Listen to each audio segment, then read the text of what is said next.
Greetings. Praise Allah. And we want to go live. We live already. So all praises due to Allah. And go ahead and open up with prayer. Allah, the Father of the universe, the Father of love, truth, peace, freedom, and justice. Allah is my protector, my God, my salvation by night and by day through his holy prophet, True Ali, Islam. So allow some people to come in. This is going to be a pretty exciting show.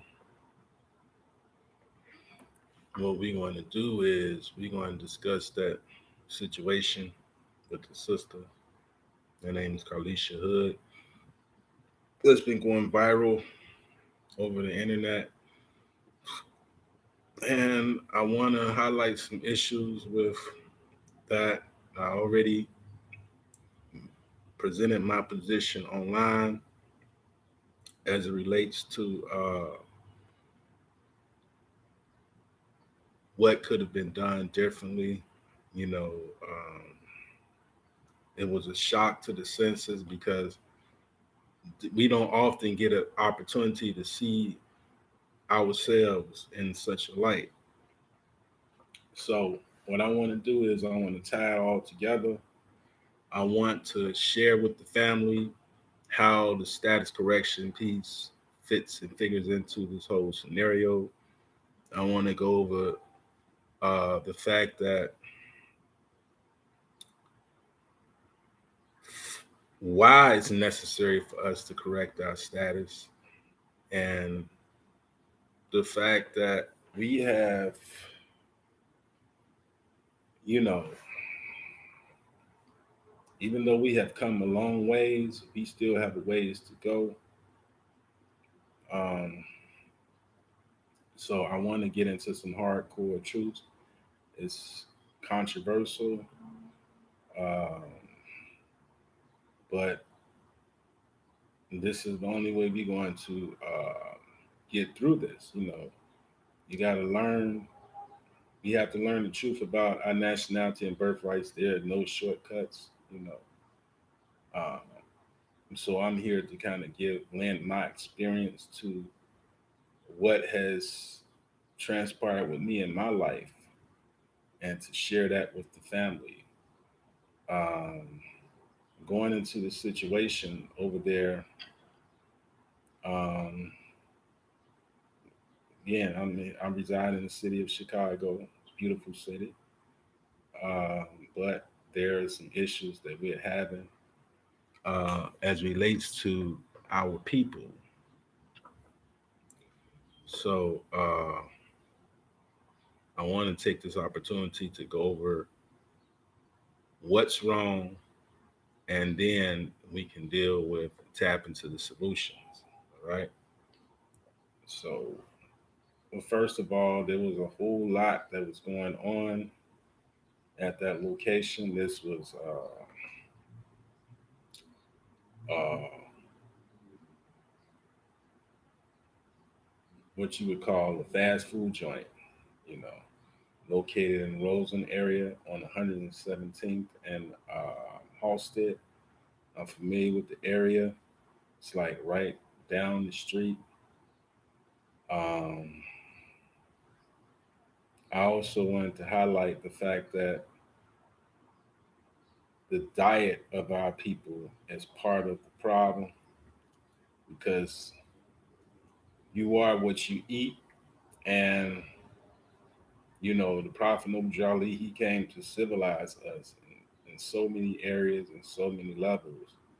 Um, this man was born and divinely prepared to teach us the truth about our nationality and birthright. And he came and left, and a lot of you are not even aware that he's been here, right? So part of my job is to show the facts of what he came to do, the sacrifice he came to make, so that we can know who exactly we are. And So many people will debate the validity of status correction, but I'm here to explain to you that it is very much real. And depending on who you asking, you know,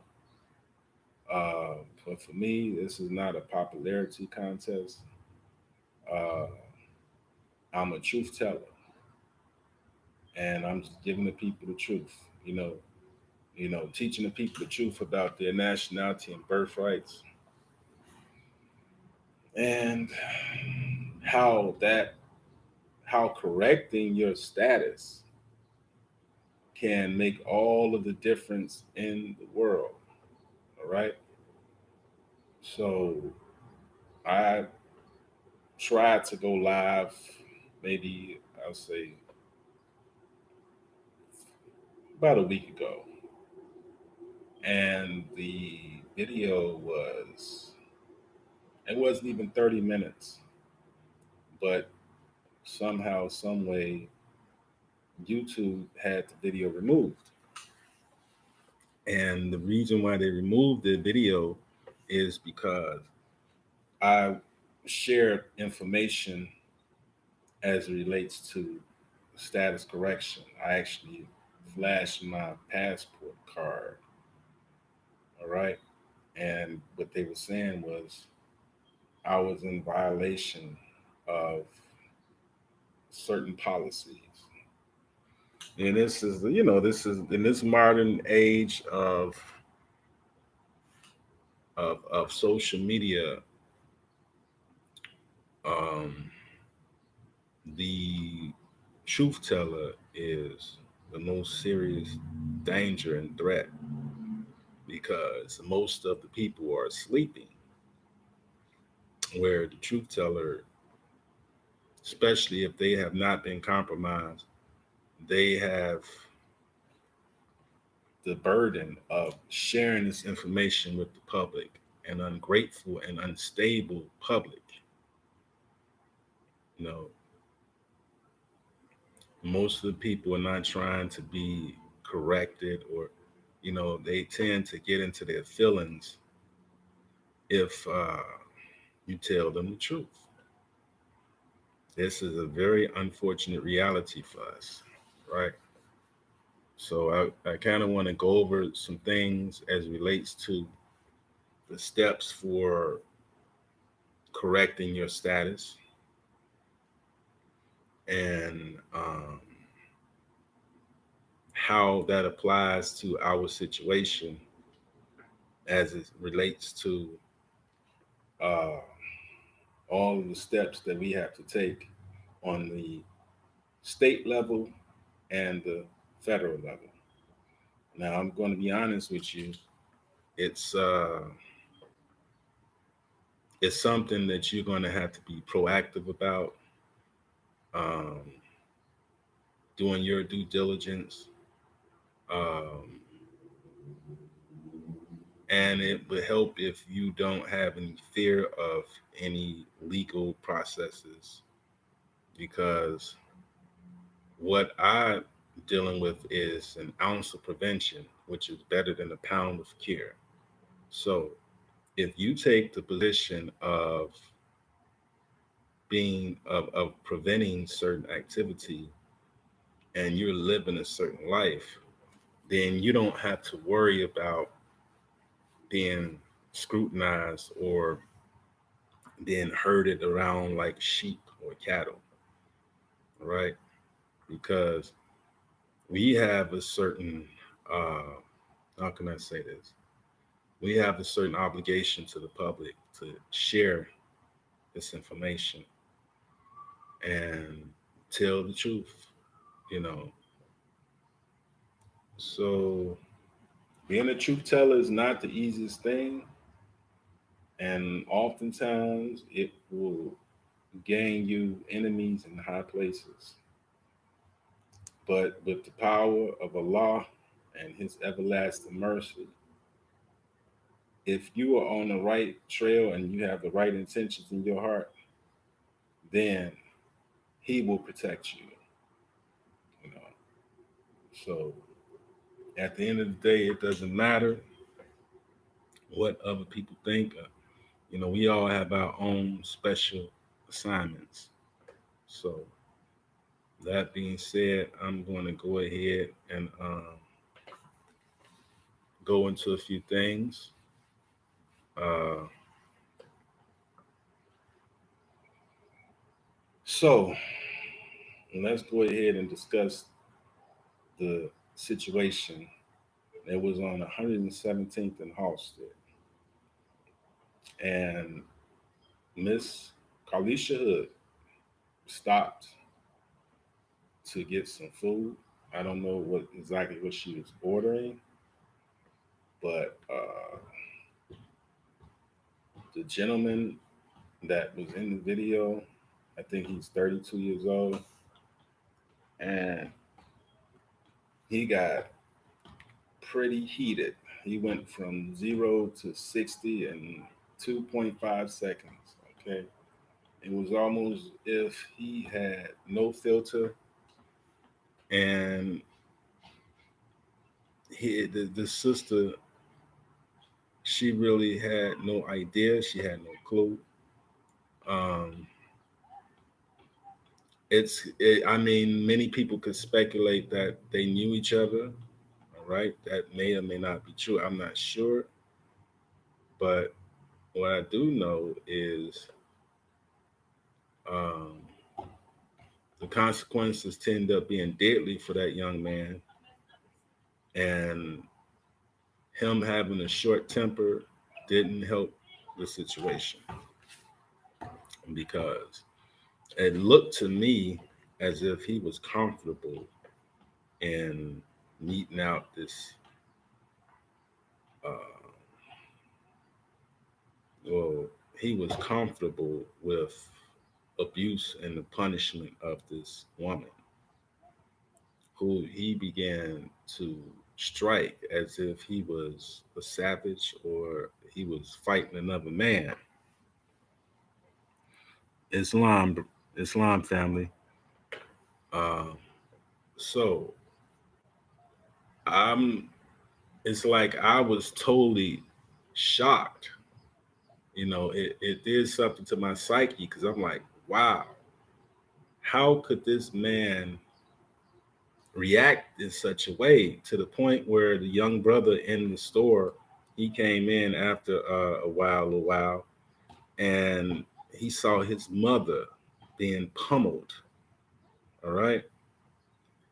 And so he had no reaction time. It was like he had really no time to react. He was fumbling to uh, get his access to his weapon. All right. But the problem is that the situation escalated so quickly that no one really was prepared for the reaction of this guy. And Carlisha, she was totally shocked and shocked from the situation. And as soon as the boy, who's 14 years old, came in the store, he did what came natural to him. And basically, he went into survival mode. And when he saw his mother being assaulted, he took matters into his own hands. Now, I don't think that it was what this brother did was worthy of an execution. All right. Um, but I will say that he did what came naturally, and the first shot was probably enough to, quell the situation. But the young brother went back to, finish him off, and that's the issue that I took exception with. It's like the value of a life is what now? How do we determine the value of the human life? you know, and this is part of the reason why I mentioned diet, because As a man thinketh, so is he. So if you are putting blood and starch in your diet, and by the way, we have various food deserts they refer to. That means that you can go miles and miles without coming into a grocery store where there are fresh fruits and vegetables, and there are certain things that you need, certain nutrients, certain vitamins that you need and supplements to have in your diet. You know, we are basically supposed to be plant based. You know, where do we get this idea that it's healthy to eat meat? Who did we learn this from? And that's part of the issue because I noticed that there's a certain disassociation from humanity that's present within the society and the status quo. And the whole situation that unfolded is unfortunate, but it sheds light on a deeper issue that we're having with having, we have to have enough courage to have love for self love. There's something missing that's in our community that's present in just about every other community, you know. And if you think about it, we're the only ones that allow people, these foreigners, to come in and to service us, you see.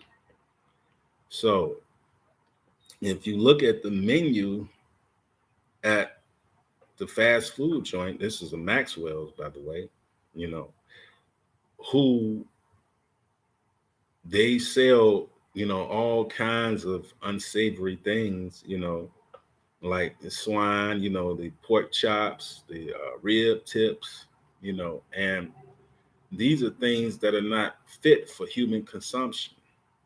But somehow we have figured that it's all right to consume this poison, but it does all kinds of things. It affects your mind, your mentality. And if you're putting blood in your diet, then of course, quite naturally, you're going to react like a savage, you know, because the human body wasn't designed to to consume flesh, animal flesh, you know. It's unnatural. But yet we grew up thinking that it's all good. It's AG, you know. Nothing can be further from the truth. And we have to see the bigger picture, you know. There is a plot to keep us held back, you know. Part of what we're going to have to do to raise our vibration to that of love, first of all, we're going to have to take the formula, you know, and the formula can be found in here. So, Koran, that's part of it, right? Also, want to take this opportunity to share the fact that I'm also a new author, and I'm in the process of publishing this book. Soldier without a foe never knows his strength. Birthright War. All right. So that will be on sale Amazon coming this fall. So make sure y'all get a copy of that. I have, it's a book full of receipts, and basically I got screenshots of very important documentation, very important documents. Um, this is the kind of information that's life changing, groundbreaking, because first of all, what I explained to you all is that we're here to be soldiers. All right. That's why the book is called Soldier Without a Foe Never Knows His Strength. Birthright War. All right. So the book explains my journey of how I went through the court system as a pro se, all right, an Abraham Lincoln type of lawyer. Man, this is something that's not readily talked about, you know. So whenever you hear about lawyers or law school, you know, um, you don't think about the fact that first of all, um, Abraham Lincoln. When I say Abraham Lincoln type of lawyer, I mean that he was unlicensed. He had no relationship to any entity outside, like the bar, the British Credit Registry. All right. And we also have to understand that attorneys, they have their places, they have their uses. All right. But primarily, they are not there to present remedy for us. You know, you have attorneys out there a dime a dozen. You know, you got, you know, they're, you know, they're not the solution to our problems. Okay. And they're the ones that are more so concealers of the light than revealers of the light. Because when I was going down there back and forth to these courtrooms, I found out that I could do the same things that these people were paid to do. All right. And I took the initiative of being a lawsuit king. All right. Although I'm not licensed, I don't need to be licensed because a license is a privilege to do something that would otherwise be illegal. All right. So if you're if you're like, okay, you have the option to know. First of all, we all have an obligation to know what the law is. You know, there's a difference between the law and policy or statutes or ordinances or, you know, things of that nature. So part of the problem is that we don't understand what the law actually is. So if you don't know what the law, first of all, law governs all events. The question is, what law governs the event? Is it the Religious Corporation Act? Is it the General Not-for-Profit Corporation Act? Is it the well, I could go on because there are many different laws. But the statute, to be clear, a statute is not a law. Okay, those are different things. So part of the curriculum that I present is basically teaching you how to fish. Because if you don't know it for yourself, then you can't be what you know. You, it's impossible for you to be what you don't know.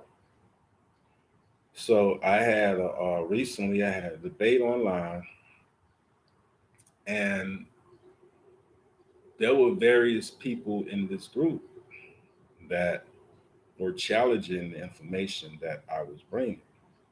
What surprised me about the situation is that none of these people, these are Moors, by the way, proclaim Moors, but none of them were humble enough to even see what I was discussing and what I was talking about. In other words, they thought they had everything already figured out. The only thing I was trying to do is just share information as far as relates to my experience, you know. But everybody is not on the same level, you know. So getting back to the status correction piece, you know, we have to understand. Like I recall, I was connected with a couple of Moorish gurus who explained to me that, well, one particular brother. explained to me that you had to certify the laws. Okay.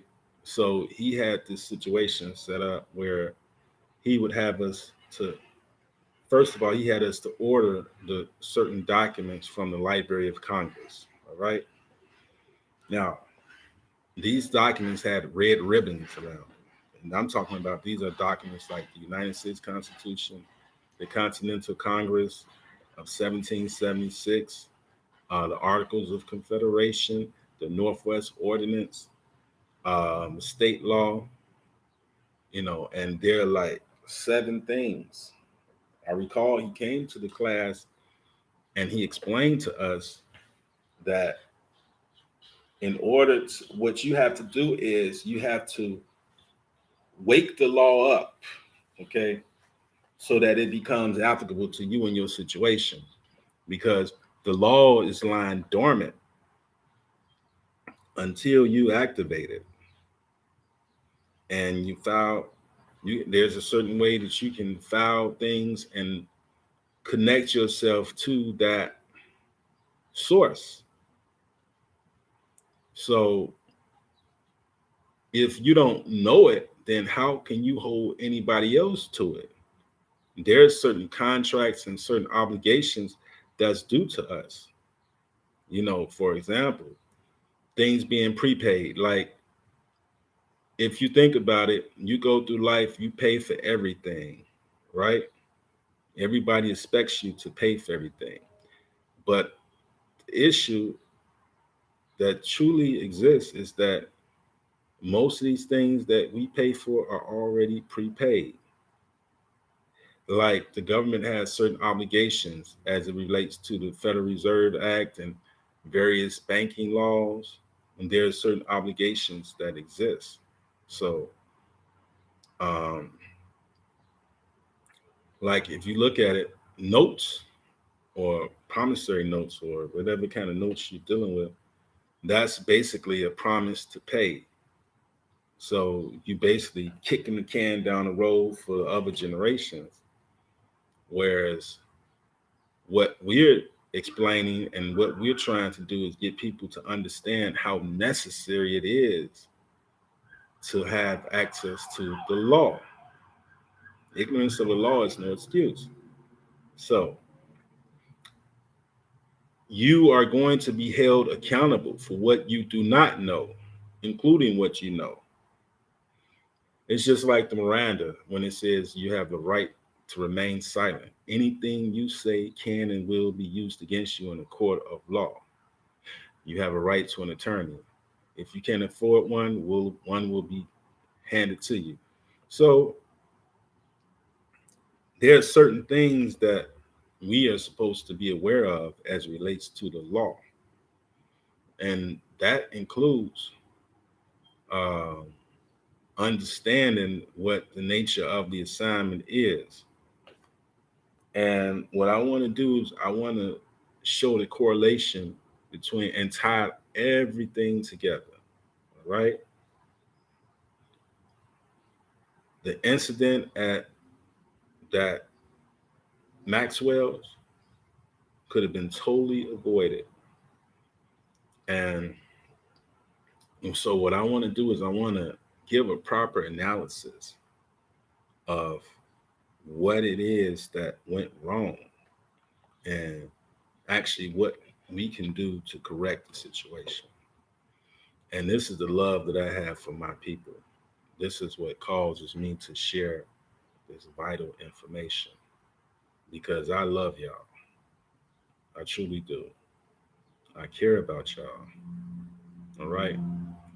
Even towards my own detriment, because oftentimes I sit up and I meditate about how we can make this world a better place if we just stop being in denial and being caught up into our lower self. You know, this is part of the reason why I stress having the knowledge of, these lessons, Circle 7 Koran, Divine Constitution and Bylaws. These are all meant to be conduct controlling for us. We are supposed to adhere to this truth. But how are you going to adhere to something that you have no knowledge of and you're not aware of? So, for example, the process that that entails status correction, because I mean the only alternative to status correction is if you're under the jurisdiction of the state and you still have to fulfill those obligations.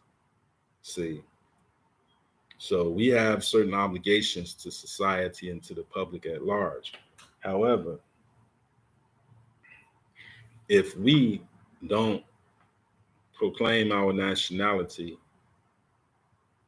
which is part of the status correction part, you take out the nationality card, and when you go to the temple, the three questions that are presented, Islam, sister, the three things that are presented is the three questions that you have to ask yourself. There are three questions. Do you have race pride? Are you a strong man or woman? And do you think that your condition can be better? All right.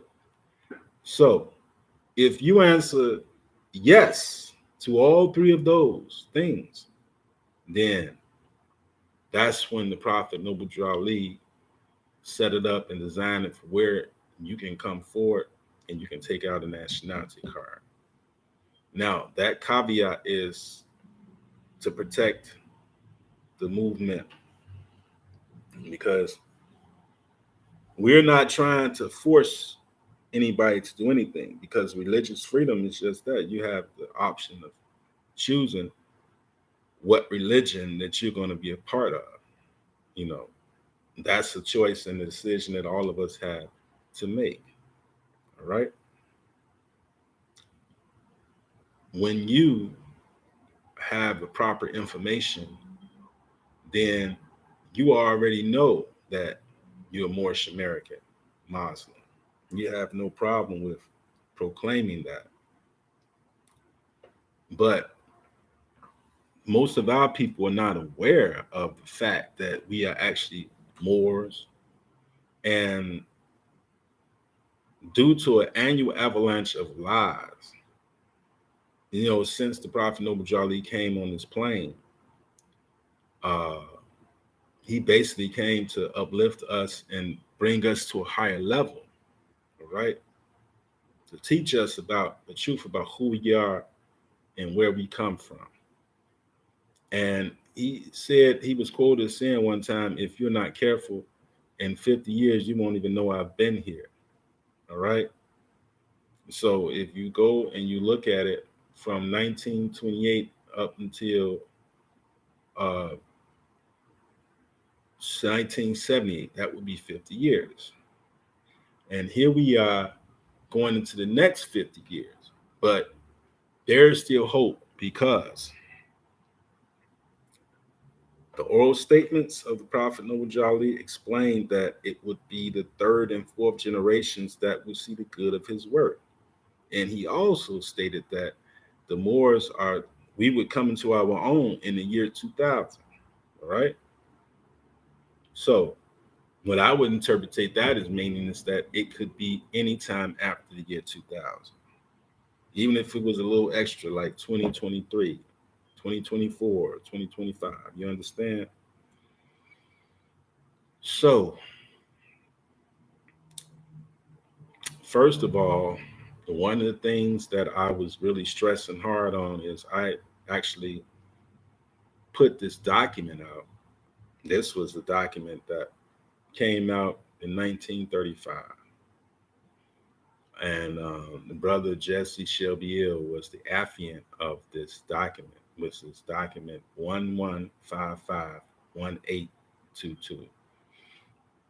Now, interesting thing is, we went down to Recorder D's office and we made a copy of all of the entries. All right, because on the same page of We actually ordered the whole page of that particular track book. All of this is detailed in my book, all right? Because I actually have screenshots of what they claimed the number was. Uh, Now, keep in mind that the Recorder Deeds Office has a fiduciary duty to maintain the public records. You understand?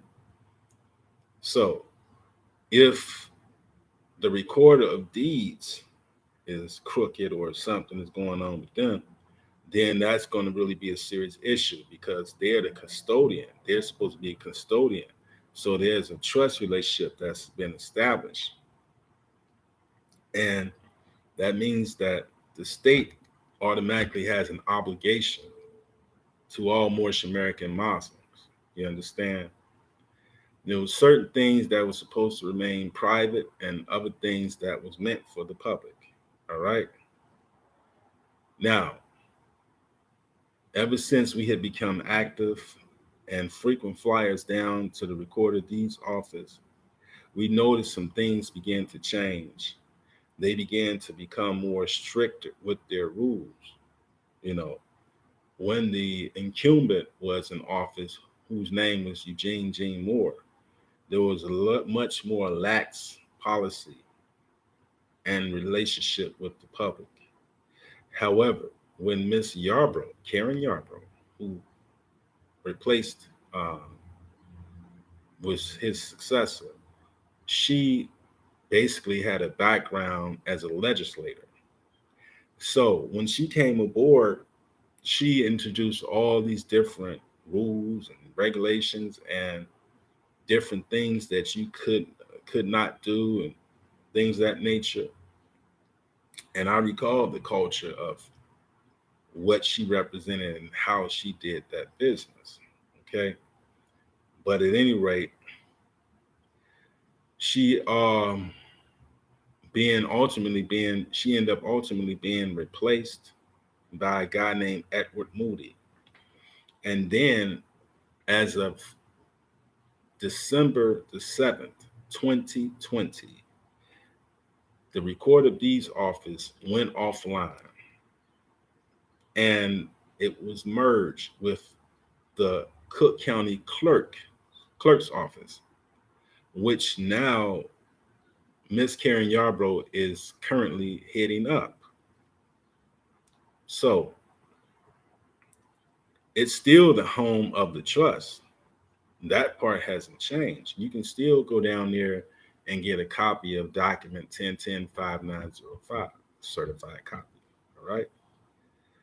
But they stopped adding the Jack the Torrance registration jacket to the document because this is actually a document that has so much value that at one point in time we went to get it authenticated at the Recorder of Deeds office. It was explained to us that it should be kept in the safe. Now check that out. In the safe? That means that it was supposed to be protected.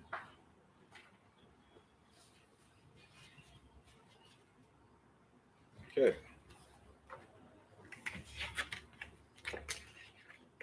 So I'm going to go ahead and share what it looks like. Certified copy of it.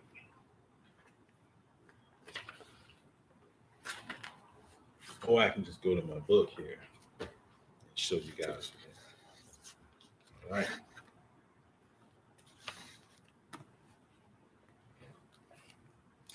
I made sure I made several copies of it in this book.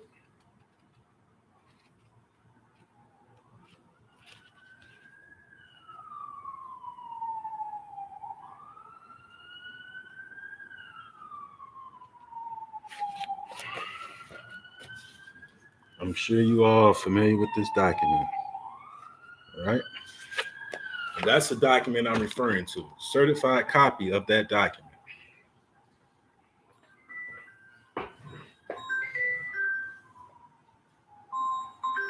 Okay. Hold the wire, y'all.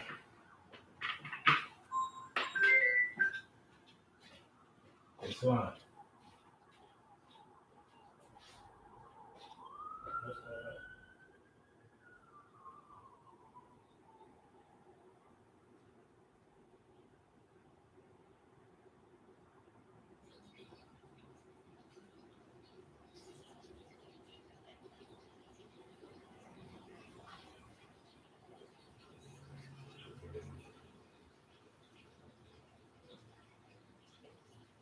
She's been going through something over there at that place. She's talking about issues with food. You know, she just got a whole bunch of things that she's dealing with. And she,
yeah, that ogre over there, that ogre is over there. That's the problem. She don't want to acknowledge that.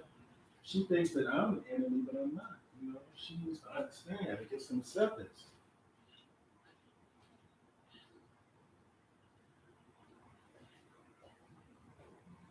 Yes, ma'am.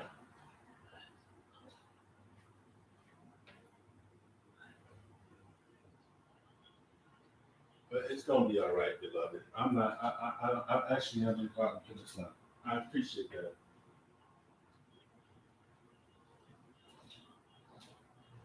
Right. Right.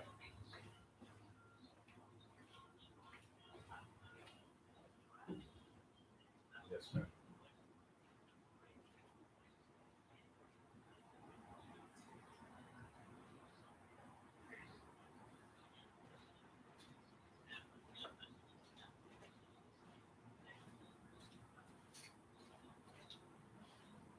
Right. But Allah, she said she was strong enough. She'll be all right, ma. Listen, I got something I was doing. I'm gonna talk to you a little later, okay? All right, peace. All right, family. So I'm back. Took a brief breather. Um, so getting back to the topic, we were discussing serving being worthy of this higher. And I'm taking the burden of sharing this information with you all because it's my spiritual obligation. You know, I've managed to keep myself above the fray, remaining consistent, remaining mentally strong because you have to be mentally strong to be involved in this great work. Uh, and rather than just to come on here and recite and pound y'all in, pounding this truth till it's a part of every part, I'm taking a different approach and I'm explaining the reason behind why things are the way they are. And I have to go into bringing all of these issues together, full circle. Okay, I'm reminded of the fact that one of the Moors had went online and posted something with regards to expungements, you know. But as I said before, an ounce of prevention is better than a pound of cure. Most of our people are not aware of the fact that we have to be, uh, we're supposed to be upstanding members of society, you know. But a lot of the Moors they believe that the flex is, you know. Now don't get me wrong, I understand the dynamic as it relates to um, proclaiming, your nationality and, exercising your birthrights. However, most of the Moors have determined that it's them against the system. All right, not understanding the role that we play within the system. So how would how are we going to take a stand, and we're supposed to be stewards, the stewards of society, meaning that all the nations of the earth are supposed to be getting their lead from us. We were the first ones, we're the first people. The Prophet Noble Jolly brought the old time religion. So how is it that you see all of these satirical videos and about the Moors, and the reference to us as sovereign citizens, which is very dangerous, by the way. All right.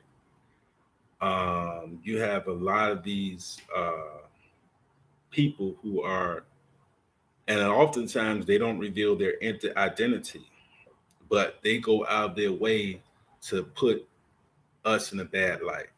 Okay. So, you know, and they're using these marks of slavery. They have weaponized the terms Negro, Black, Colored, African American, Coon, Shine, Sovereign Citizen. All right. So when you hear these terms, you automatically think your head gets to buzzing, and then you're thinking it goes into a warning, you know, and this is the reaction that our people get. Like, you know, the situation with the sister at that Maxwell. All right. It's like, what has occurred to our humanity? How is it that we have lost our humanity? That's the problem. Islam, yes, it needs to be spoke about, you know, because we perish for the lack of knowledge. And it's not just for me to just say, yeah, I got my status, I've gotten everything in order, What I want for my brother, I want for myself. So this is why I began to produce the literature, because I saw that it was a concerted effort, and that there was a fight that we was going to have to fight against the system for our actual freedom. Now you got all these Europeans over here that are benefiting from these laws, but they're not actually citizens. They're not, their line of descent, they come from Europe. They come from somewhere else.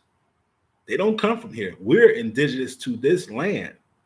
And then what's worse, they're trying to make light of our status as if we are jokes and we don't matter. You see what I'm saying? But look at this situation. Look at this scenario. If you recall how the Zionists reacted when that situation came up, and it's like they have this buzzword where they automatically go to this thing where they're they're actually anti-Semitic. All right. So the worst thing that you could be is an anti-Semite, right? And this has become like a cuss word. All right. But peep this. They're the ones that are anti-Semites. What does it mean to be a Semite? You see what I'm saying? These are the things that we need to really begin to study and highlight. Like, look at the relationship that the Anti-Defamation League has and how they have pretty much created a situation where these Zionists become a protected class of people. So, yeah, he did. He got bought us everything it takes to save a nation. So, that means that there's certain activity on our part. But if you refuse the medicine, how are you going to be able to get cured? We have several different issues that we are facing as relates to our diet, as relates to our lack of love for one another, as relates to us learning to love instead of hate. These are all the formulas for our success. Let's look at what the I would say the so-called Jews, okay, what they have done to become a protected class within society. And the fact that they're in charge of the industry, the porno industry, and yet these are the same people who are gatekeepers. Okay, what did they do? Because see, if you go back and you look at the history, you know, with Palestine, you know, the Palestinian Liberation Organization. See, here's the thing: we have to become more savvy with history. We have to understand that we have to become masters of history and law in order to come up out of this flummox that we find ourselves in. All right. This is like some bizarro story. You have all these Europeans over here, and they're claiming to be indigenous to the land now. They're basically stealing the birthright. All right. So now everything has become confused. Now let's look at another situation. The fact that affirmative action just ended. And what does that explain to us as a whole, as a nation? It means that everybody else gets on board and they gets the same things that we get. So no longer is our situation exclusive just to us. All right. These people have come over here and they have elaborately stolen the birthright. But they had a lot of help because we have been not in denial of the facts and the truth for so long. Look at how long we have persisted to refer to ourselves as Negroes, colored folks, black people, Ethiopians. Now, also, but we have to pin the blame squarely where it belongs. Look at the fact that the system has been responsible for an annual avalanche of lies, right? First, they had Black History Week. It used to be just for a week. And then they turned into Black History Month, Black History. When everybody else celebrates their history in all the other year, the whole year round, it's like their history is paramount no matter what. You see what I'm saying? And look at the disdain that we have for our own ancestors. You see what I'm saying? I see how the Mexicans love on each other. I see how the Chinese love on each other. You see what I'm saying?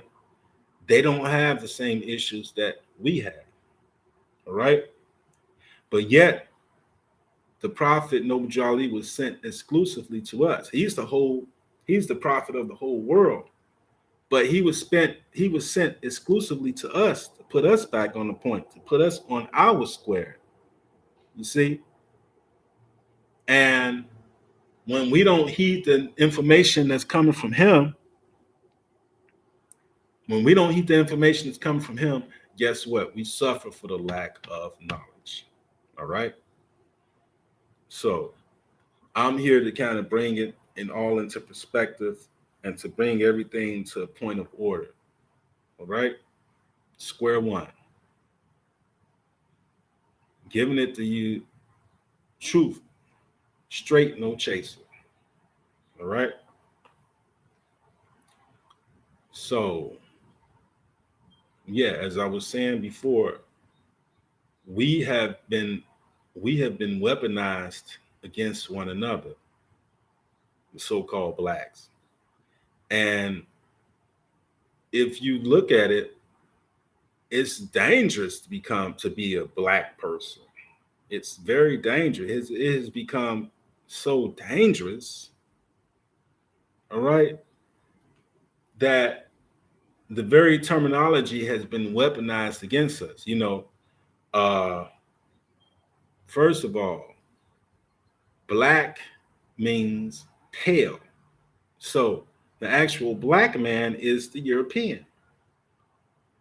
And we've taken on his burden. You see what I'm saying?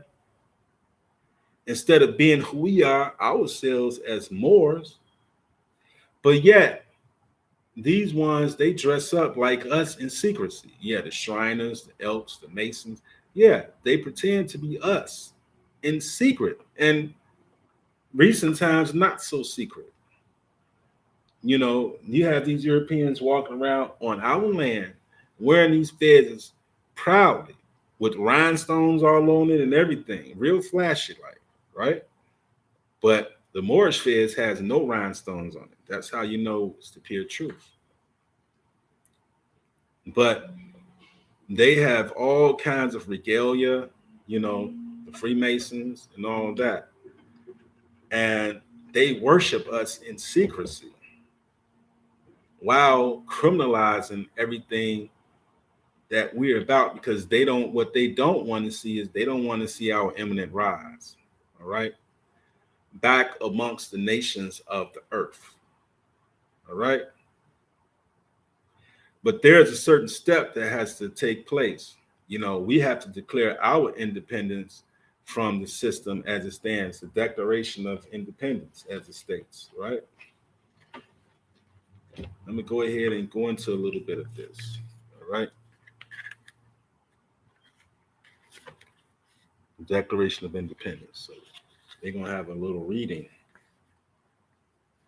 okay? So,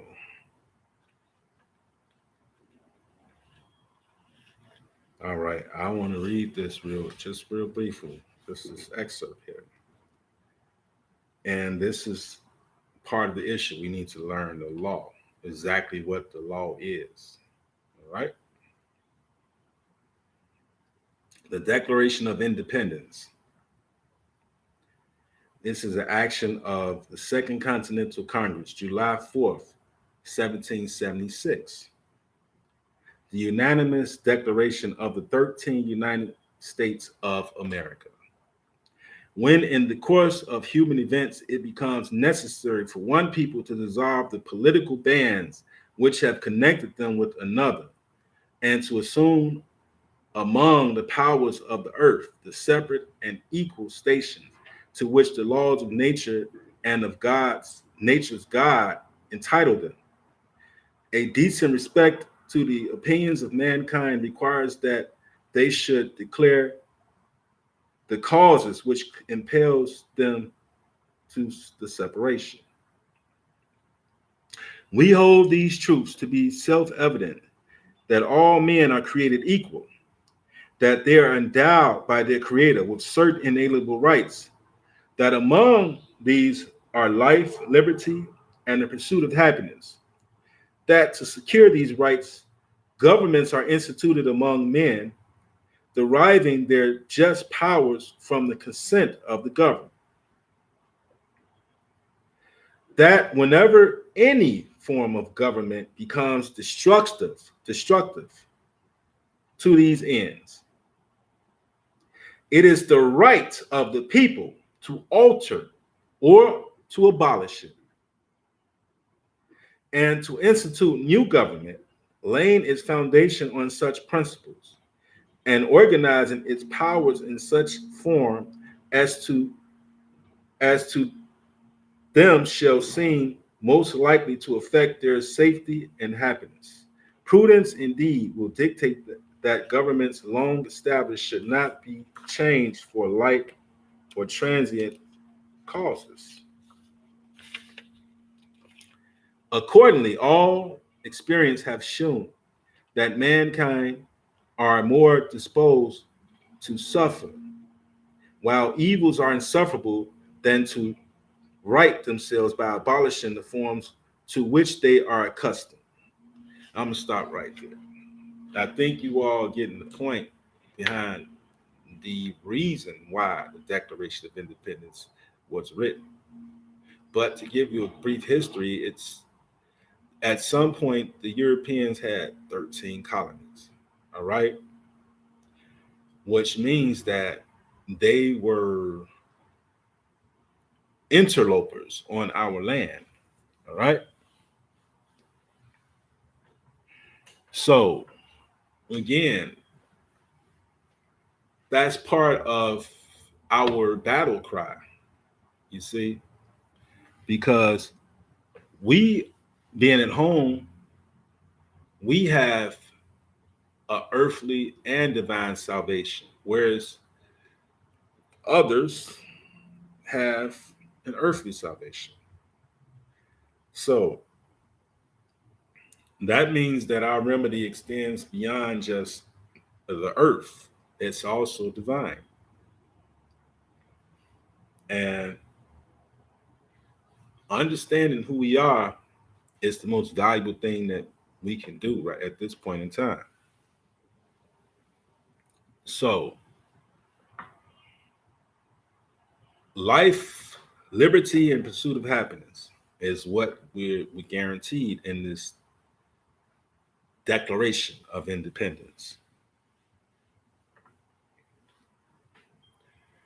So, we have to get back to the basics, understanding exactly what that law is. And all these laws are contracts that the government have with the people.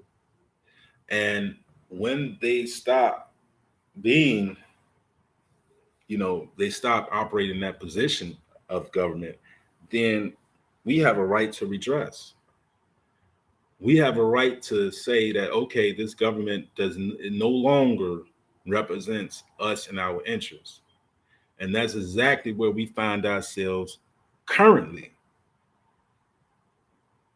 These governments, if the government has no practical use for us, then why are we involving ourselves in being a part of it?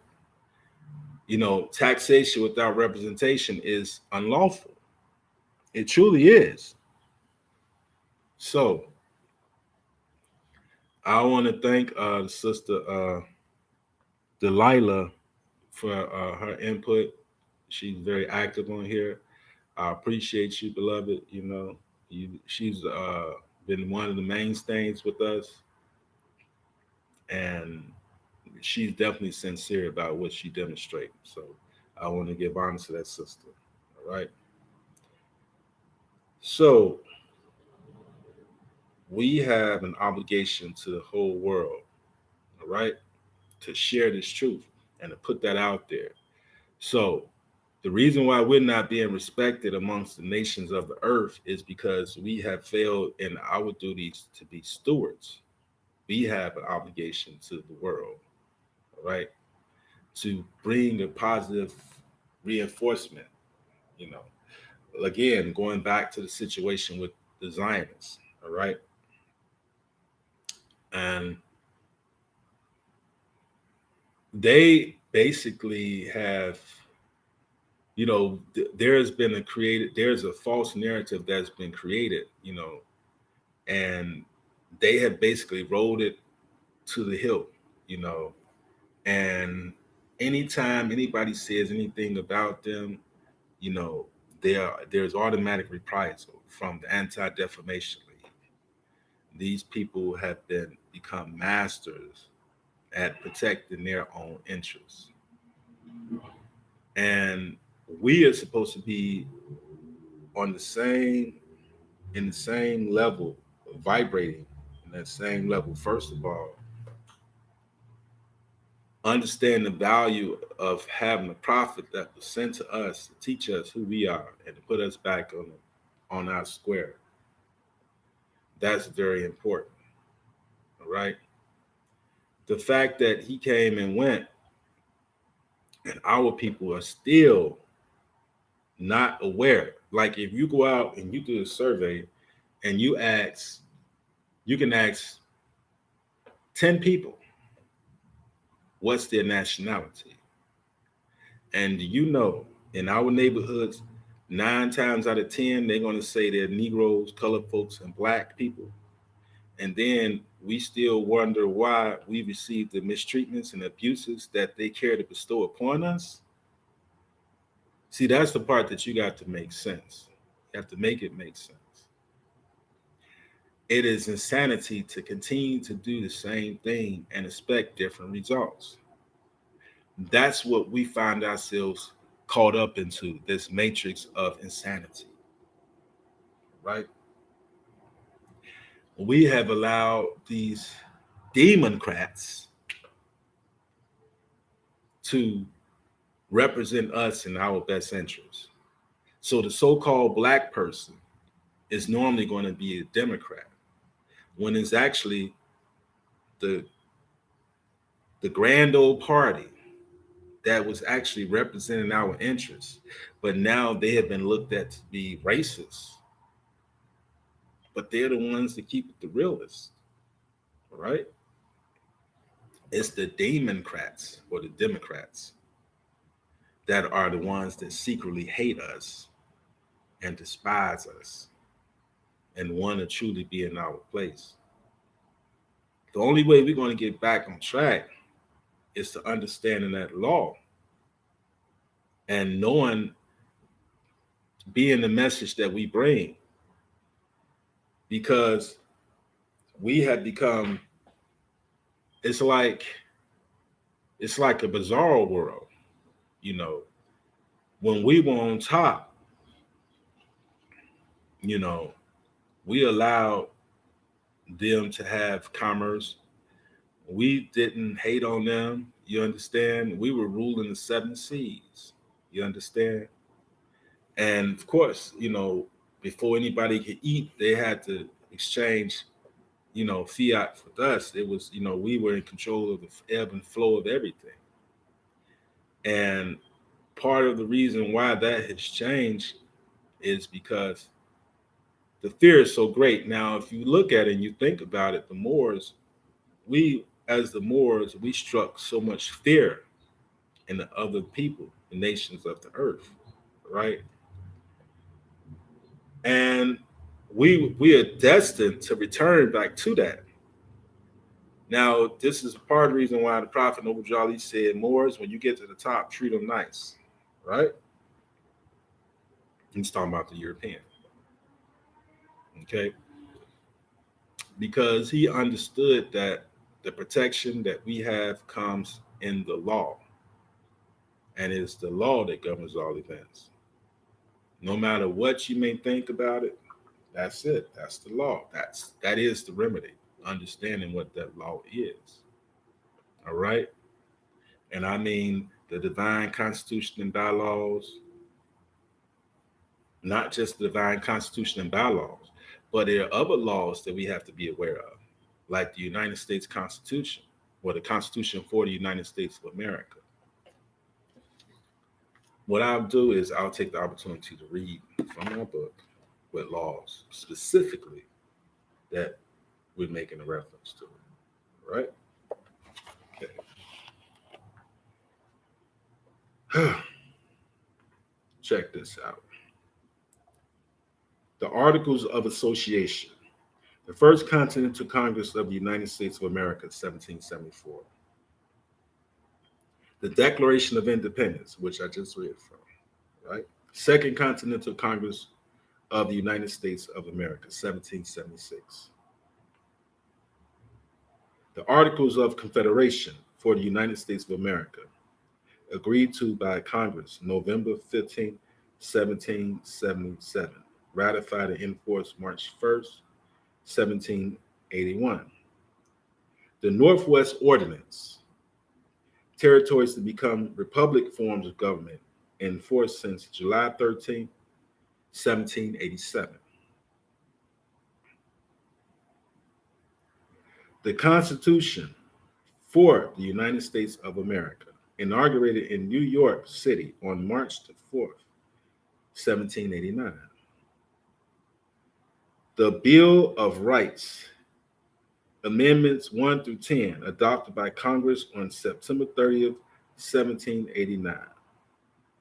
The original organic constitution for the state of Illinois of 1818 and admission to the Union on August 26, 1818. Now, that is the body of laws that we're referring to when we say law governs all events. Those are just some of the laws. But these are the laws that were highlighted, and during the time of the prophet, all these laws were in force. You understand? And what the prophet Noble Jali did is he basically grandfathered it in and sealed the records tight so that nobody else could come behind him to disturb anything that he did, because he understood the nature of the assignment that he was brought to, being a prophet, a divine prophet of the great God Allah. He understood the assignment. Now, even though I don't get 100,000 views and I'm not as popular as some other YouTubers, I'm giving it to you, the truth, the raw and uncut truth about where we at as a nation of people.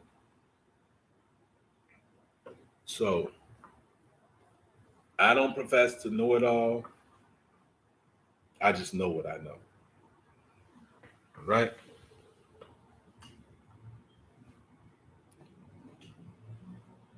Islam. So we have a situation where many of us have been involved in the what you refer to as in the massive industrial complex, and many of us have been imprisoned. So, but the issue is that the way to salvation is through understanding the law and the fact that we have to keep our minds, we're free. We have to keep our minds free. Then our bodies will eventually follow. You see, if you free your mind, your body will follow. You see, so that's part of the legacy of the prophet. He left us that truth that was sealed in our hearts, and the sacrifice that he made on behalf of a whole nation. All right. The prophet Noble Jali was in his prime when he changed forms. He was 43, right? So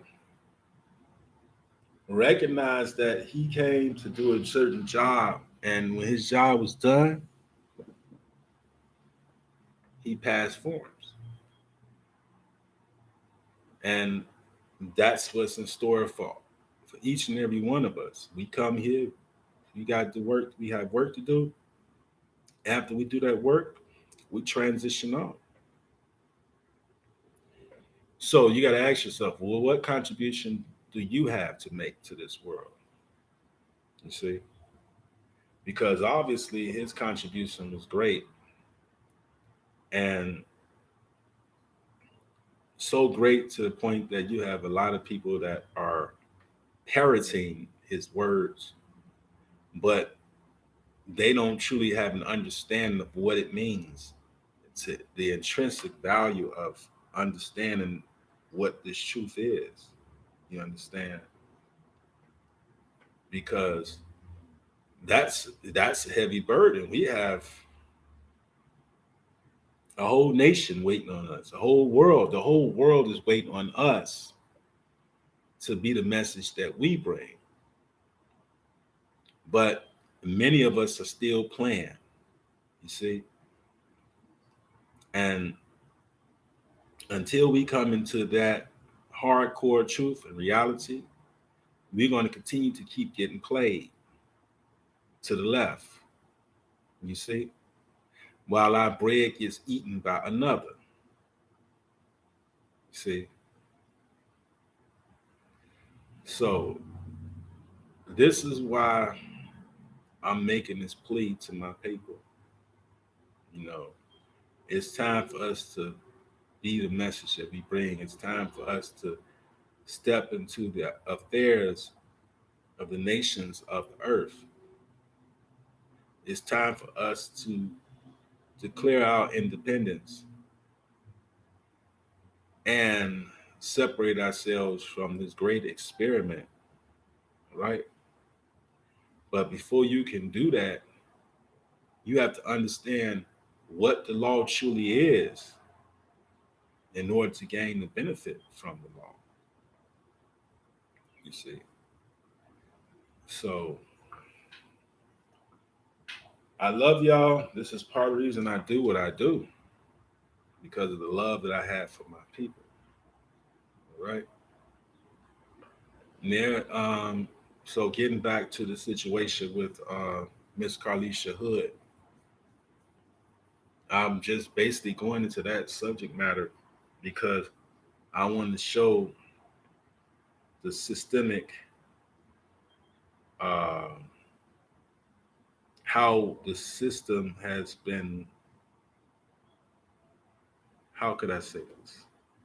The system has been turned around to reflect a lack thereof rather than the abundance thereof, you see.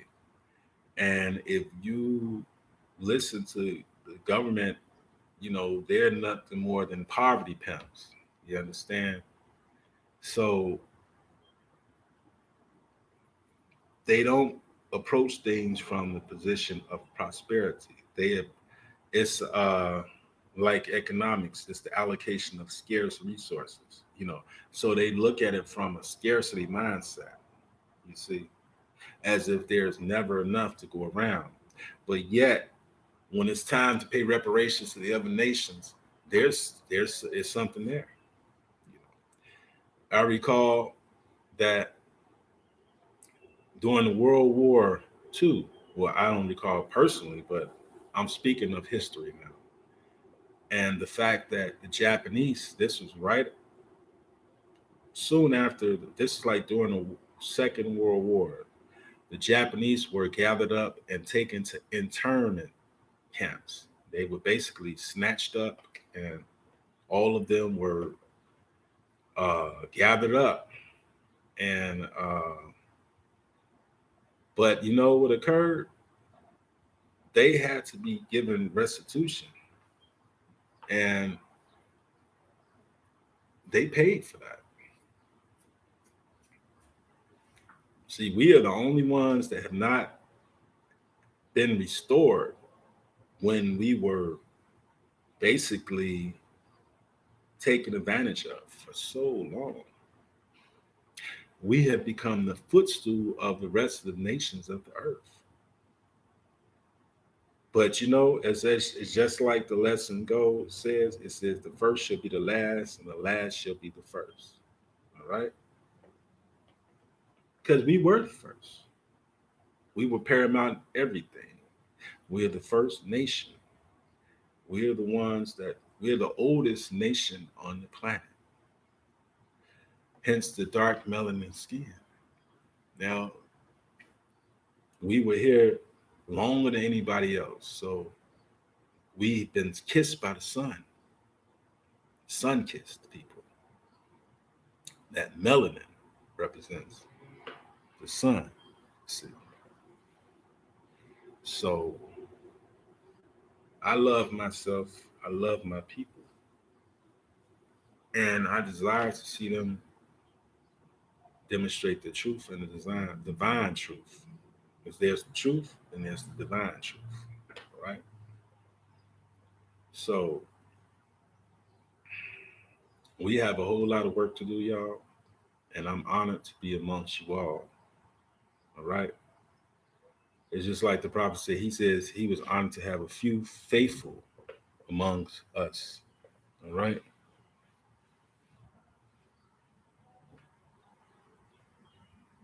Yeah. So, yeah, and that's the problem. Like the sister said, we've always been our own worst enemies, you see. And if you look at history, that's why I like to be a student of history, because history tends to repeat itself, right? So if you are demonstrating the truth, you got to understand you have to have a great awareness of history and law. Those are the two subject matters that you really need to master if you want to have anything as it relates to dealing with the public at large, because our people perish for the lack of knowledge. Bottom line. We're getting back to the situation with the sister that was in the hood on 117th and Halstead, all right? Carlisha Hood and her son. What really got to me, the part of that got to me is that it's like, you know, our own people made light of the situation. And there are far too many of us that still believe that we are black people. And somehow we have not been able to put that together. But here's the thing, the system has invested billions, if not trillions of dollars in maintaining this fake poverty, uh, fake news. And notice that the system has not had any integrity as it relates to the designation of us as a nation of people. I want to read something that speaks to that. All right. Okay.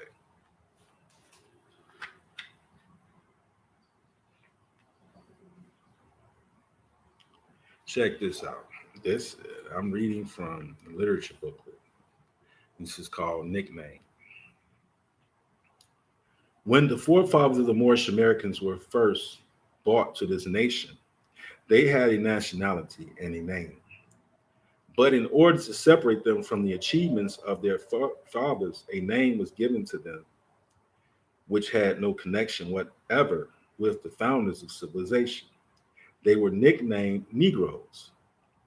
Today, in this nation, there is no such thing as Negroes in the sense that they are called. Just why so many of these intelligent Americans will continue to cling to this nickname is hard to understand. If you look in some dictionaries, you will see that the word Negro means a sly person, a coon. If this is not an insult to the illustrious history of a nation, there can never be one given. Just as they have saddled on the Moorish Americans the name Negro, they have also given him a religion that was made to enslave him and stop his progress. It is the duty of every man who lives to redeem the name of his forefathers and not be herded in to a mass of weaklings. Stop referring to yourself as Negro, colored, and black, for you are neither. If you are men, American citizens, speak up for yourselves, or it will never be done. As long as you wear the clothes of another, or live in the house of another, or depend on another in any manner, you are truly a slave to them. If you would be free, indeed, you must seek the truth. You must know the truth of your nationality and the name of your people. You must not be a coward and deny yourself the personal rights that belong to every man. Islam.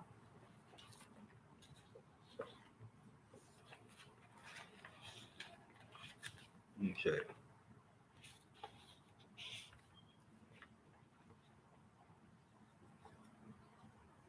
Our prophet was truly a prophet. You know, and that's why I continue to demonstrate these lessons. I recently got into a debate about the convention, the annual convention. Now, as some may not be aware of, the first annual convention was held from October the 15th to the 20th, and it was later changed to September 15th to the 20th.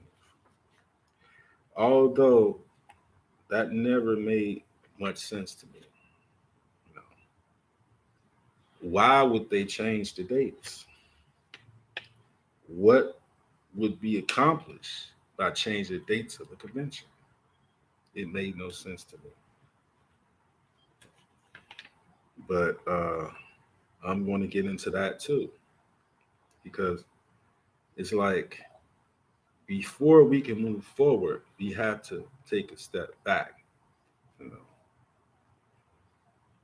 And that's where I'm at with it. Okay.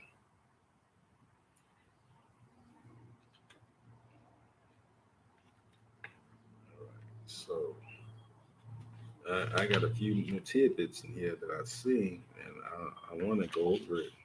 Like this one right here, political slavery. Anytime a man or a woman fails to refuses to cast the sacred ballot at the polls, they separate themselves from all rights of an American citizen. For surely this was one of the connecting mediums for a citizen to his nation. They became no more than a belated beast of burden. There are reasons why certain classes who are more or less independent take no part in politics, since they say they get nothing out of such in the way of material gain. This is no less than a political slave, since they refuse to voice their sentiments at the polls. Another form of political slavery is probably more prevalent among the less independent classes, is that of being forced into one of the major parties and their bribed, coerced, or otherwise forced to vote the wishes of someone else regardless of their own minds. Before there can be general relief for the economic good of all political forms of slavery must be abolished, and every citizen must take his part in the affairs of the nation. Islam? All right. So sometimes we have to take a step back to analyze exactly where we're going, you know.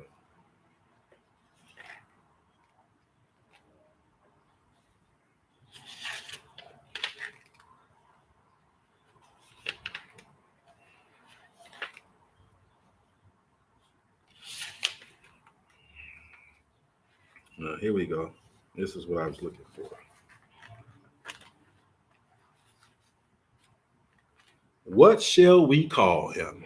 Hmm. Check this out. So often, our various journalists find trouble in selecting the proper name for the Moorish American. Some say Negro. Another will brand him race man. Still another will call him Afro American. And then come colored.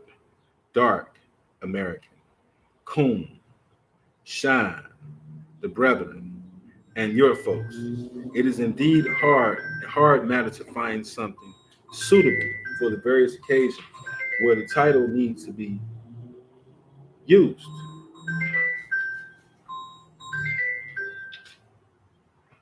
All right. Hold on, good people. Yes, all is well, bro.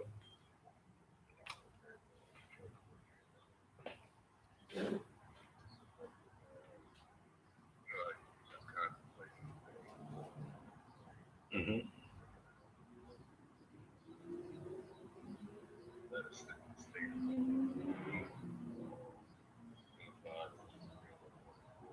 That's right.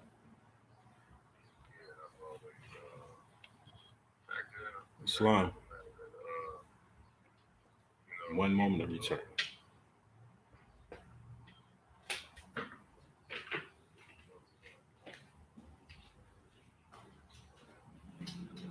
Hmm.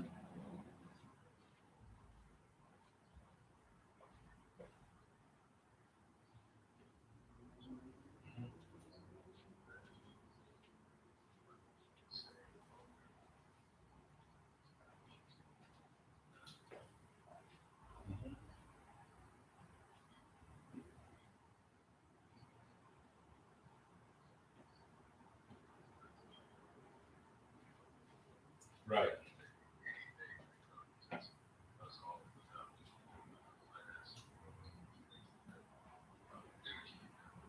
Hmm.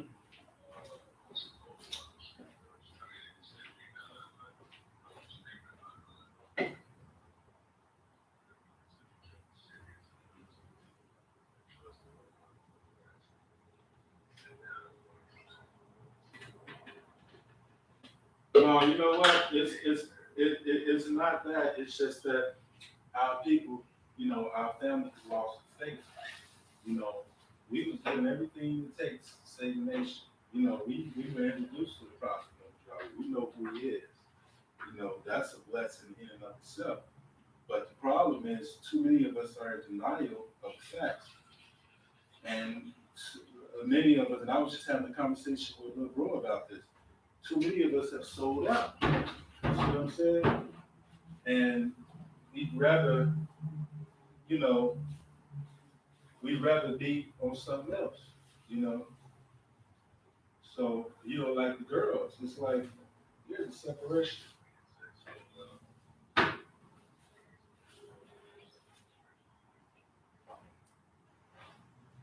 Well, I mean, it is what it is. They sold their souls to the devil, and they bought into the program. You see what I'm saying?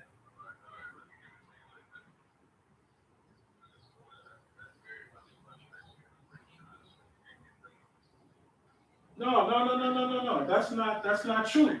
They get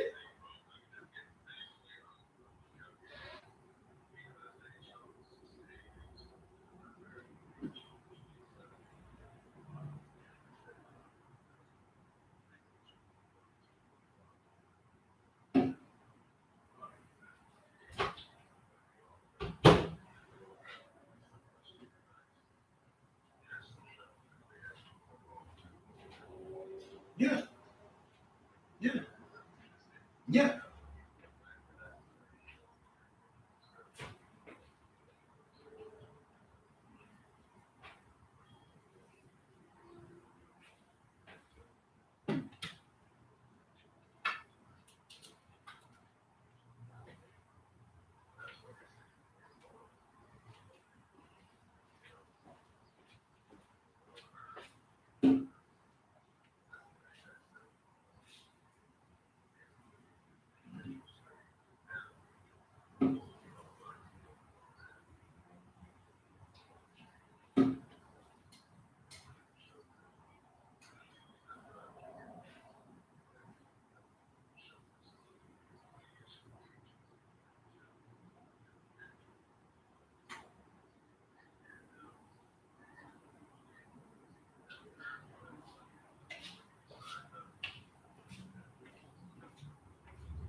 Well, listen, man, sacrifice has got to be in here, man.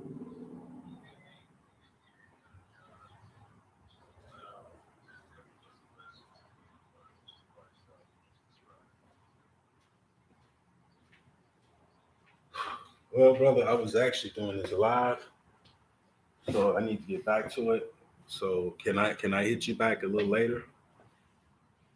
Because I was in. You see how it does. You see how it just lay everything out to you. I told you what's very frustrating about the situation. The only thing you can do is tell me that you gotta lie. I'm actually doing. I'm involved in teaching the people the truth about who they are and where they come from. I've made a commitment to wake my people up. Okay. All right. Get back to it, bro. But I pretty much think I laid it out for you. So when you come back with that aspect that was the flesh that's people being a fucking bomb out here on the street or going off the devil's plan and working to get the job and check and rent. Well, not the devil's plan. Not the devil's plan. Let's just people to suffer or the prophet said to suffer him. The prophet said to suffer him for a little while. Remember that. That's why you messed up with that bullshit because they don't want to see themselves suffer or their children suffer. You out here suffering, you're fucking gonna die. All right, talk to you later. We'll get to you alive. Peace, peace. Okay, so that was my good brother, and let me get back to this lesson. All right.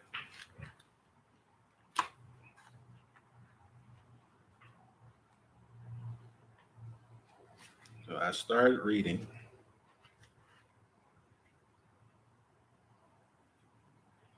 What shall we call him? All right. Go ahead and I'm gonna start this over. This is good. What shall we call him? So often our various journalists find trouble in selecting the proper name for the Moorish American. Some say Negro. Another will brand him race man. Still another will call him Afro American. And then come colored, dark American, coon, shine, the brethren, and your folks. It is indeed a hard matter to find something suitable for the various occasions where a title needs to be used. Is it that these people have no proper name? Did they have a national name when first brought to these shores in the early part of the 17th century? If so, what was it? Did not the land from which they were forced have a name? It now appears a good idea for those whose duty is to write for the various journalists to find out what the national name of the forefathers of these people was. Also, look into the history of the founders of civilization and see who they were and where they stood in the building of the present civilization. Probably 2 hours in an up-to-date library would serve to relieve the strain on our men of letters when the occasion presents itself for a title for these people. The matters of the various names given to these 22 million people with all colors of every race of the globe was an act of European psychology. They gave him a name, then defined it as something inferior to theirs, white. They defined it as a color of purity. Black, they say, represents everything of evil. The Negro, as they were called in this nation, have no nation to which they might look to with pride. Their history starts with the close of the Civil War, or more properly, with his being forced to serve someone else. Thus, he is separated from the illustrious history of his forefathers, who were the founders of the first civilization of the Old World. This matter should be looked into with the hope of correcting it.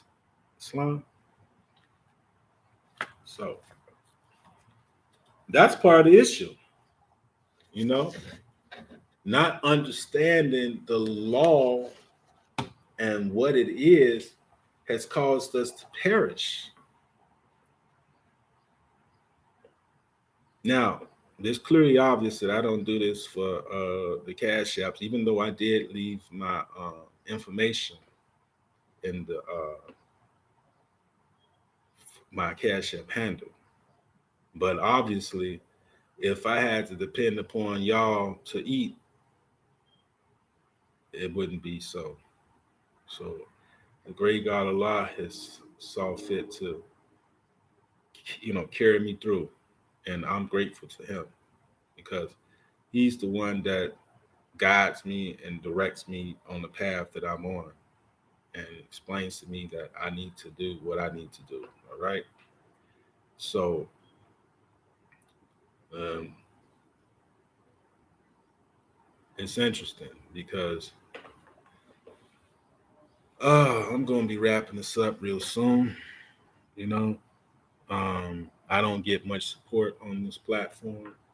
You know, my people are sleeping very, very, very hard. The Mexicans, they have their things together. They have race pride. They support one another. They love one another. The Chinese, same thing. I was just explaining um, how they're appreciative of the contributions of their ancestors. You know, I remember watching the Day of the Dead. This is a Mexican cartoon, and Mulan. All right, and notice how they revere their ancestors. All right, they take pride. They have national pride. You understand? And they will show you this in the cartoon how much they vibe with their forefathers, their ancestors. You see, I can get three people together that really feel that's sincere about living this life as a Moorish American Muslim. And we wonder why we can't get anything, we can't rub two nickels together. Because our people are so selfish, self-centered. We have learned the lessons from the shaitan very, very well. We hate ourselves. We don't like the way we look. You know, we think that we've been cursed as a people, you see? And then to make matters worse, you have these other people that look just like us that hate themselves, all right? And this one character, I think his name is True Science 151. He sounds like a Moor. I could tell he is a Moor. Okay. He never shows his face or reveals his identity. Never. But he always has something negative to say about the Moors, Moorish science, and how Moorish science is ruining us as a nation. How we should be, we shouldn't try to do this. We shouldn't try to do that, And he makes light of everything, uh, makes jokes about, you know, the Moors actually trying to stand up for the actual freedom. It's become a joke. You know, it's like the whole nation, the whole world looks at us as a joke and unreal. You see, the last time we had the respect of nations was when the Prophet Noble Ali was here on the manifest. That was the last time. You see, and ever since he passed form back in July 20th, 1929, we've been left with this sour taste in our mouths, you see. And as I was saying before, we're the only ones that don't honor our ancestors. I recently saw this on Facebook. It was either Facebook or Instagram, where this sister was actually claiming that they're demons. Our ancestors are demons, you see. Other nations, they honor their people, they honor their nation, they honor their traditions, you see. Like the Day of the Dead, they made a whole cartoon about this, you understand? And the Mulan, they show, and they'll put an altar out there for the ancestors, put food in the bowl, fruit, offering, and they make an offering to the ancestors because they understand that without the ancestors, there would be no them. They understand that clearly. And yes, I do agree. The prophet is still working. He's working things out here as well as there. All right. But we still have to do our part on this plane of existence. And that's the part where we're missing. Most of us are lost in the sauce. Most of us are hating on one another. We hate each other when we were supposed to be learning to love instead of hate. See, that's the problem. Let me go ahead and let me drop this measure on y'all real quick. Because the truth got to be told.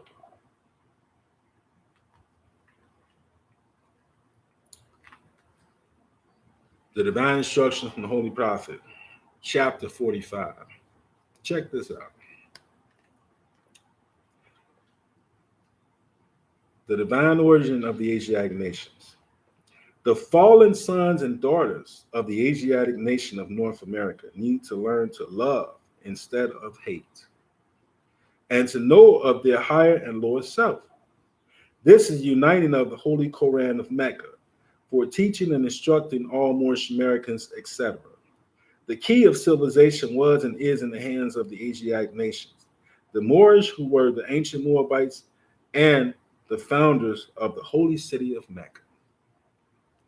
Look at all that history in just 2 verses. The Egyptians, who were the Hammatites and of a direct descendant of Mizraim. The Arabians, the seed of Hagar, Japanese and Chinese. The Hindus of India, the descendants of the ancient Canaanites, Hittites, and Moabites from the land of Canaan. The Asiatic nations and countries in North, South, and Central America. The Moorish Americans and Mexicans in North America, Brazil, Argentinians, and Chileans in South America, Colombians, Nicaraguans, and the natives of San Salvador in Central America, all, etc. All of these are Muslims. The Turks are the true descendants of Hagar, who are the chief protectors of the Islamic creed of Mecca, beginning from Muhammad I, the founder of the uniting of Islam, by the command of the great universal God, Allah. So you see, there is a whole family of nations that exist in this world. We have our part and place in that family of nations. We are Moorish Americans. If you notice, within that group, there is no mention of the Europeans. Why is that? Well, here is the answer in the next chapter. Chapter 46, the beginning of Christianity. The foundation of Christianity began in Rome. The Roman nations founded the first church, of whom crucified Jesus of Nazareth for seeking to redeem his people from under the Roman yoke and law. Jesus himself was of the true blood of the ancient Canaanites and Moabites from the inhabitants of Africa, seeking to redeem his people in those days from the pressure of the pale-skinned nations of Europe. Rome crucified him according to their law. Then Europe had peace for a long time until Muhammad I came upon the scene and fulfilled the works of Jesus of Nazareth. The holy teaching of Jesus was to the common people, to redeem them from under the great pressure of the hands of the unjust, that the rulers and the rich would not oppress the poor, also that the lion and the lamb may lay down together, and neither would be harmed when morning came. These teachings were not accepted by the rulers, neither by the rich, because they loved the principles of the 10 Commandments. Through the Ten Commandments, the rulers and the rich live, while the poor suffer and die. Looks familiar, sounds familiar, huh? Yeah. The lamb is the poor people.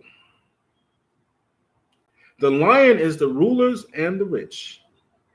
And through love, truth, peace, freedom, and justice, all men are one and equal to seek their own destiny and to worship on their own vine and victory, after the principles of the holy and divine laws of their forefathers. All nations of the earth in these modern days are seeking peace, but there is but one true and divine way that peace may be obtained in these days, and it is through love, truth, peace, freedom, and justice being taught universally to all nations in all lands. Islam. So I realized that I have a very, very small audience, but I'm doing this because Allah has put on my heart to share this information with the people. So whenever I moved, I followed the divine spirit and do what it says. All right.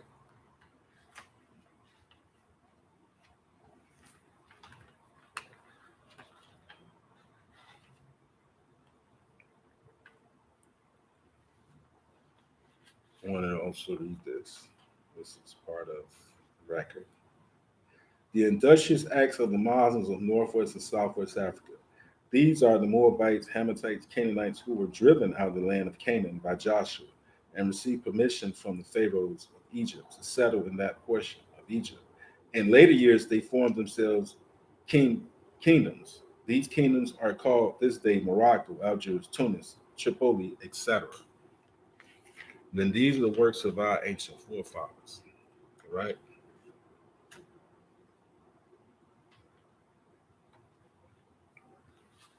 So I'm going to end this live soon. I'm going to read a couple more chapters and then I'm going to close this out. This has been a good session. I think we did get the opportunity to get a lot of things out, and the truth is the light.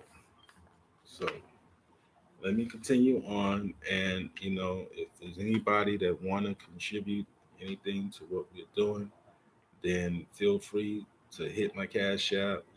Donate because this is what it takes. It takes what it takes. You understand? So, Allah is gonna take care of me as He always has.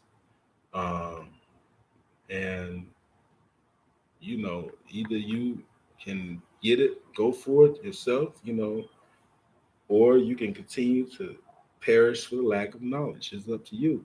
You know, like the teachers used to say back in the day, "Hey, I got mine. You better get yours, because I got mine." Okay, I've fully done what's necessary to proclaim my nationality, and now I'm following suit, and I'm making sure that I can wake some more people up, see if some more souls can be set on fire with holy zeal, and that's it. That's all that I'm required to do, because in the creation of my book, I've made my contribution, and at this point, I'm continuing to make contributions, to society. Okay, so let's get into this 47th chapter. Egypt, the capital empire and the domain of Africa. The inhabitants of Africa are the descendants of the ancient Canaanites from the land of Canaan. Old man Cush and his family are the first inhabitants of Africa who came from the land of Canaan. His father Ham and his family were second. Then came the word Ethiopia, which means the demarcation line of the domain of Amexa, the first true and divine name of Africa, the dividing of the land between the father and the son. The domain of Cush, northeast and southeast Africa, and northwest and southwest was his father's domain of Africa. In later years, many of their brethren from Asia and the Holy Lands joined them.